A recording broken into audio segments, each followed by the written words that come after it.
बिस्मिल्लाहिर्रहमानिर्रहीम। अस्सलाम वालेकुम। आज हम बात करेंगे आसिफ ज़रदारी के वफ़ादार आदमी और जो कि अपने आप को वैसे तो वज़ीर आला सिंध कहते हैं, लेकिन वो वज़ीर आला सिंध नहीं हैं। वो सिर्फ़ और सिर्फ खादिम आला हैं आसिफ ज़रदारी और ज़रदारी ख़ानदान के। मुराद अली शाह आज पेश हुए हैं नैब के सामने, और नैब के सामने जब वो पेश हुए हैं तो जो भी उनसे सवाल जवाब किए गए हैं, लेकिन जब वो वैसे मीडिया के सामने आते हैं तो वो वही उनके अंदर भी जरासीम हैं नून लीग वाले, और वो भी बड़ी तकरीर करना चाहते हैं एहसन इकबाल की तरह, और वो अपने आप को बड़ा हीरो बनाने के लिए वो इधर उधर की बातें करते हैं। जो असल में उनसे पूछा गया है, जो एलिगेशन है और जो उसके ख़िलाफ़ इंक्वायरी चल रही है, वो सारी की सारी वो उसके ऊपर बात नहीं करते। अब एक तो इनके ख़िलाफ़ जो एलिगेशन है जिसमें नैब ने, और ये तीसरी दफ़ा पेश हुए हैं, कोई पहली दफ़ा पेश नहीं हुए, रावलपिंडी के जो पुराना जो हेड क्वार्टर्स हैं नैब के, वहाँ पर उनको पेश होना था। जो इन्वेस्टिगेशन है, जो टीम है नैब की, उनके सामने। और वहाँ पर जो रावलपिंडी हेड क्वार्टर नैब के जो हेड थे, डीजी थे, वो उसकी सरबराही कर रहे थे जॉइंट इन्वेस्टिगेशन टीम की। और जो इन्वेस्टिगेशन टीम थी जो सवाल जवाब कर रही थी और जो इंक्वायरी कर रही थी। अब इसमें तीन एलिगेशंस हैं जो इस वक्त जिनके ऊपर डिस्कशन चल रही है, या जो इस वक्त जिनके ऊपर केस बनाया जा रहा है। एक फ़ेक बैंक अकाउंट्स केस हैं, जो जाली बैंक अकाउंट्स केस थे, उसका आपको पता है कि ये भी उसमें मरकज़ी मुलज़म है। और उसके अलावा जब JIT बनाई गई थी तो JIT में साकिब निसार ने जो मुख्तलिफ़ लोगों का नाम ECL में डालने का कहा था, तो हुकूमत ने मुराद अली शाह का नाम ECL में डाल दिया था। बाद में साकिब निसार को ख़ास रहम आ गया मुराद अली शाह पर, और उसका नाम निकलवा दिया ECL से। उसके बाद से ये मुख्तलिफ़ इंक्वायरीज़ भुगत रहे हैं, और अब ज़्यादा इनका नाम आने लगा है जब से ये शुगर सब्सिडी का मामला आया है। तो उसके बाद जो एहतसाब की तलवार है वो मुराद अली शाह की गर्दन के गिर्द लटकने लगी है, और इसी ज़िम्मन में आज उनको तलब किया गया था। आज जो उनसे सवालात पूछे गए वो बेसिकली तीन मामलात थे। एक तो जो सोलर लाइट्स का एक मामला है कि 290 मिलियन रुपए की इन्होंने सोलर लाइट्स लगवाई, और जो ठेका दिया गया और जिन कंपनीज़ को ठेका दिया गया वो इन्होंने सारा कुछ फेक किया। और उस मामले में जो मुख्तलिफ़ कंपनीज़ थी, उन कंपनियों से प्ली बारगेनिंग के ज़रिए नैब ने रिकवरी भी कर ली है।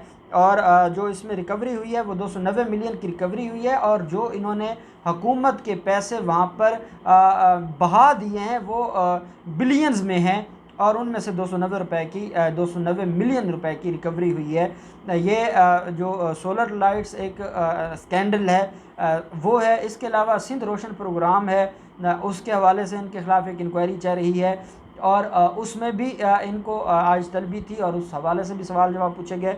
और जो फेक बैंक अकाउंट्स केस हैं उसमें भी इनके जो इन्वेस्टिगेशन है, क्योंकि ज़िमनी रेफरेंस फाइल हुआ है तो मज़ीद कलेक्शन ऑफ एविडेंस के लिए नैब ने इनको बुलाया हुआ था।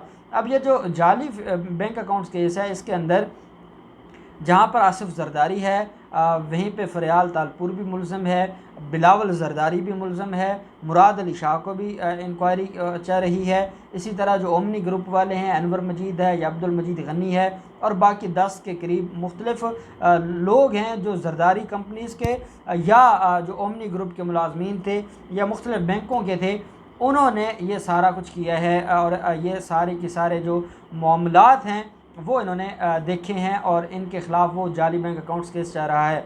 अब सिंध का जो मुराद अली शाह है, इसने तो एक पूरा बैंक की अपनी जो पैसे थे या जो हराम की कमाई थी, इन्होंने क्या किया, इन्होंने वो पूरा एक बैंक ही नया बना लिया। अब जो सिंध बैंक है, सबसे ज़्यादा कर्ज़े सिंध बैंक के वो इनकी जो शुगर मिलें हैं उनको जाते रहे, दादू जाते रहा, बाकी जो इनकी शुगर मिल्स हैं ओमनी ग्रुप को कर्ज़े जाते रहे। और फिर ये करते क्या थे, क्योंकि 1992 में नवाज शरीफ ने कानून बना दिया कि जो मुल्क से बैरून मुल्क से दौलत पाकिस्तान लेके आएंगे उस हवाले से पूछ कुछ नहीं होगी। अब ये क्या करते थे, ये यहाँ से हराम के ज़रिए, चोरी के ज़रिए, डाका के ज़रिए ये यहाँ से पैसे कमाते थे। इनको ये मुख्तलिफ़ हुंडी के ज़रिए या मुख्तलिफ़ तरीक़ों से ये बैरून मुल्क भिजवाते थे, और वहाँ से ये वापस अपने अकाउंट्स में दोबारा मंगवा लेते थे। और जब वो दोबारा वापस इनके अकाउंट्स में आते थे तो वो जो ये हराम भेजते थे वो हलाल होके आ जाता था, क्योंकि इनकी अपनी मर्ज़ी है, ये ख़ुद कानून बनाते हैं और ये ख़ुद उन कानून को फिर अपने लिए इस्तेमाल भी करते हैं। अब मुराद अली शाह जितना हमें इनोसेंट लगता है ये इतना इनोसेंट है नहीं। मुराद अली शाह ने क्या किया, एक तो अलग से जो बैंक ट्रांजैक्शन है या फेक बैंक ट्रांजैक्शन थी, इसके लिए अलग से एक बैंक बना दिया। फिर बैंक खोलने के बाद उस बैंक में जो कर्ज़े हैं वो दिए जाते थे ख़ास लोगों को, और वो आसिफ ज़रदारी के ख़ास लोग थे और आसिफ ज़रदारी के लोगों को दिए जाते थे। जब ये 2012 में वज़ीर ख़जाना था सिंध का, उस वक्त इसके ख़िलाफ़ एलिगेशंस थे कि इसने जो सोलर लाइट्स प्रोग्राम है उसके अंदर भी, रोशन सिंध प्रोग्राम के अंदर भी जो 2014 में था, मुख्तलिफ घपले किए, मुख्तलिफ तरह की किक बैक्स ली, मुख्तलिफ तरह के अपने लोगों को नवाजा, और जिसकी वजह से जो बिलियंस रुपए का नुकसान पहुंचा। जो सिंध क्या बजट था या सिंध की जो ख़जाना था, हुकूमती ख़जाना, उसको नुकसान पहुंचाया। उसके अलावा ये क्या करते थे कि इनको 9 अरब रुपए की सब्सिडी मिली। अब 9 अरब रुपए की सब्सिडी का इनकी ज़िम्मेदारी ये थी कि अगर कोई सब्सिडी मिली है तो सिंध के अंदर जो बड़ी शुगर मिलें हैं उन सबको उसका बेनिफिट दिया जाता या उन सबको नवाजा जाता। इन्होंने ये उसमें किया कि एक तो सब्सिडी हासिल की जो वफाक ने दी, उसके बाद आगे जब इन्होंने अपनी मर्ज़ी की मिलों को वो दी, तो वो मर्ज़ी की जो इनकी मिलें थी उनको आगे मज़ीद सूबे ने सब्सिडी दे दी, सब्सिडी के ऊपर सब्सिडी दी गई और इतना नवाजा गया। और वो कौन थे, वो सारे ओमनी ग्रुप के लोग थे, और वो जो इसमें ज़रदारी के मुख्तलिफ़ करीबी लोगों की शुगर मिल्स थी उनको नवाजा गया, और 9 अरब रुपए इन्होंने जला दिए, 9 अरब रुपए इन्होंने अपनी मर्ज़ी के लोगों को नवाज कर उड़ा दिए। अब जब आज इनसे पूछा गया कि एक तो जो जाली बैंक अकाउंट्स केस है, मैं समझता हूँ कि जाली बैंक अकाउंट्स केस में मरकज़ी मुलज़म अगर कोई है इन 4-5 जो बड़े नाम लिए उनके बाद, तो वो मुराद अली शाह है। मुराद अली शाह फैसिलिटेटर था, मुराद अली शाह उनको बैंक ट्रांजैक्शंस करवाता था, मुराद अली शाह उनके जाली बैंक अकाउंट्स खुलवाता था, मुराद अली शाह ने एक बैंक खोला, उस बैंक के ज़रिए वो बैंक ट्रांजैक्शंस करवाता था, और वो जो इनकी मनी लॉन्ड्रिंग थी उसको ये फ्रंट मैन था उस मनी लॉन्ड्रिंग का।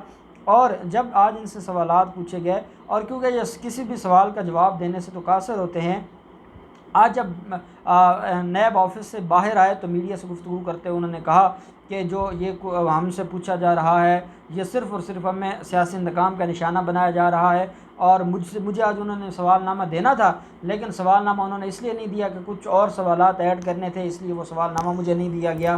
फिर कहते हैं कि जो उन्होंने मुझसे सवाल पूछा कि जो चीज़ बजट में नहीं थी आपने वो कैसे दे दी, तो मैंने उनको कहा कि ये ज़रूरी नहीं है कि जो चीज़ बजट में लिखी गई है बस वही वज़ीर आला कर सकता है, बल्कि वज़ीर आला के पास जवाबदीदी इख्तियार है कि जो बजट में नहीं लिखा या उसमें वो रद्द बदल भी कर सकता है।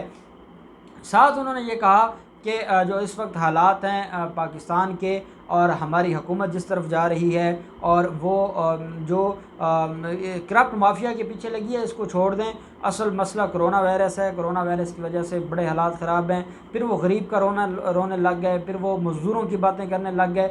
मुझे समझ नहीं आती कि ये उस वक्त कहाँ थे जब इन्होंने बिलियंस रुपए, और जो इनके ख़िलाफ़ जो जाली बैंक अकाउंट केस में वो 35 बिलियन रुपए का है, लेकिन ये डॉलर्स हैं, मैं समझता हूँ बिलियन डॉलर्स इन्होंने जो हराम कमाया है और हराम चुराया है। उस वक्त इनको गरीब याद नहीं था। जब इन्होंने सब्सिडी दी, जब इन्होंने ज़ख़ीरा अंदोज़ी की, इन्होंने गंदम की ज़ख़ीरा अंदोज़ी की, आपको मैंने पिछले दिनों बताया था उस केस के बारे में, वो इनको याद नहीं आता, उस वक्त इनको गरीब याद नहीं आता।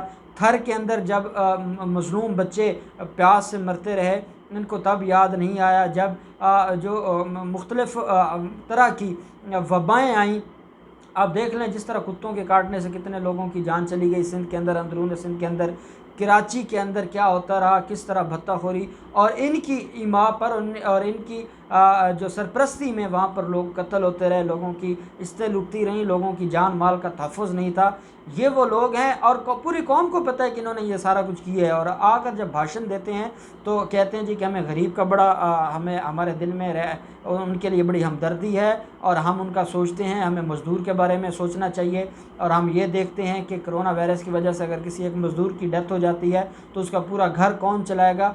अब ये बातें करने से शायद वो ये समझते हैं कि वो कोई अपने आप को हीरो बना लेंगे, या जो उनके ऊपर इल्ज़ामात हैं वो कहीं ख़त्म हो जाएंगे। मुराद अली शाह साहब, जब आपके ऊपर ये एलिगेशंस हैं और आपने इनको फैसिलिटेट किया है और आपने पाकिस्तान के ख़जाने को लूटने में इनकी मदद किया और उसका हिस्सा लिया है, आपने किक बैट्स ली हैं, आपने कमीशंस ली हैं, अब आपसे सवाल पूछा जाएगा और बहुत जल्द मुराद अली शाह हमें जेल में नज़र आएगा और इंशाअल्लाह इन लोगों से रिकवरीज भी होंगी और इन्होंने जो पाकिस्तान के साथ जुल्म किया है और स्टेट के साथ जुल्म किया उसका ये हिसाब देंगे। बहुत शुक्रिया।